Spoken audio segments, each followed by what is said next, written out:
રાંદલમાએ કેમ યમરાજને શ્રાપ આપ્યો। એક વખત યમરાજ અને શનિદેવ વચ્ચે ઝઘડો થયો ત્યારે શનિદેવના માતાજીએ યમરાજને શ્રાપ આપ્યો કે જ્યારે તેઓ પોતાના પગ જમીન પર મૂકશે ત્યારે તેમાંથી લોહી નીકળશે। સાંજે જ્યારે સૂર્યનારાયણ દેવ ઘરે પાછા ફર્યા ત્યારે યમરાજે તેમને કહ્યું કે માતાજીના શ્રાપના લીધે તેઓ જમીન પર પગ નહીં મૂકી શકે। ત્યારબાદ સૂર્યનારાયણે યમરાજને ઠીક કર્યા અને મનમાં વિચાર કર્યો કે કંઈક ખોટું થયું છે, નહીંતર કોઈ માં પોતાના બાળકને શ્રાપ ના આપે, અને આપે તો પણ બાળક તેનાથી પીડાય નહીં। ત્યારબાદ તેમણે રાંદલ માતાજીના છાયા સ્વરૂપને બોલાવ્યા અને સત્ય જાણવાનો પ્રયાસ કર્યો।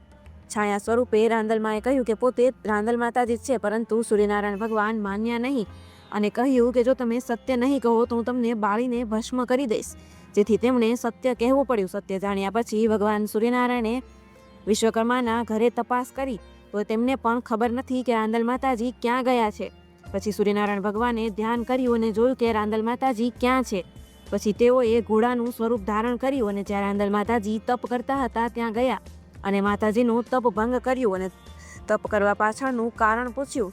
ત્યારે માતાજીએ કહ્યું કે તેઓ ભગવાનના તેજના લીધે જ તેમની સામે જોવાને સક્ષમ ન હતા।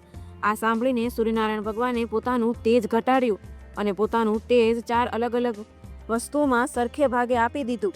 આવા જ બીજા ધાર્મિક વિડીયો જોવા માટે અમારી ચેનલને સબસ્ક્રાઈબ કરો।